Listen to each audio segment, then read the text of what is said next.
Hi friends, అవాజు ఈరోజు మనం ఈ వీడియోలో 21 మార్చ్ 2024 నాడు మన ఇండియన్ స్టాక్ మార్కెట్కి సంబంధించి నిఫ్టీ 50లో లిస్ట్ అయిన కొన్ని స్టాక్స్ యొక్క లో హై గురించి ఈ వీడియోలో మాట్లాడుకునే ప్రయత్నం చేద్దాం.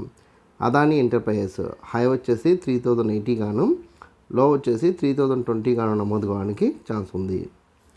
దాని తర్వాత అదాని పోర్ట్స్ హై వచ్చేసి 1270 గాను, లో వచ్చేసి 1225 గాను నమోదు కావడానికి ఛాన్స్ ఉంది. దాని తర్వాత యాక్సిస్ బ్యాంక్ విషయాన్ని పరిశీలిస్తే హై వచ్చేసి 1060 గాను, లో వచ్చేసి 1020 గాను నమోదు కావడానికి ఛాన్స్ ఉంది. దాని తర్వాత సిప్లా విషయాన్ని పరిశీలిస్తే హై వచ్చేసి 1440 హై గాను, లో వచ్చేసి 1400 గాను నమోదు కావడానికి ఛాన్స్ ఉంది. దాని తర్వాత హెచ్డిఎఫ్సి బ్యాంక్ హై వచ్చేసి 1450 గాను, లో వచ్చేసి 1410 గాను నమోదు కావడానికి ఛాన్స్ ఉంది. దాని తర్వాత ఐసిఐసిఐ బ్యాంక్ హై వచ్చేసి 1100 హై గాను, లో వచ్చేసి 1070 గాను నమోదు కావడానికి ఛాన్స్ ఉంది.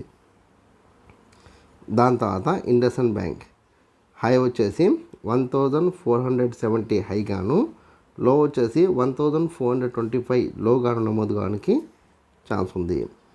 దాని తర్వాత కోటక్ బ్యాంక్ హై వచ్చేసి 1785 హై గాను, లో వచ్చేసి 1750 గాను నమోదు కావడానికి ఛాన్స్ కనిపిస్తుంది. దాని తర్వాత రిలయన్స్ విషయాన్ని పరిశీలిస్తే హై వచ్చేసి హై వచ్చేసి 2920 హై గాను, లో వచ్చేసి 2870 గాను నమోదు కావడానికి ఛాన్స్ ఉంది. దాని తర్వాత సన్ ఫార్మా హై వచ్చేసి 1570, లో వచ్చేసి 1530 గాను నమోదు కావడానికి ఛాన్స్ ఉంది.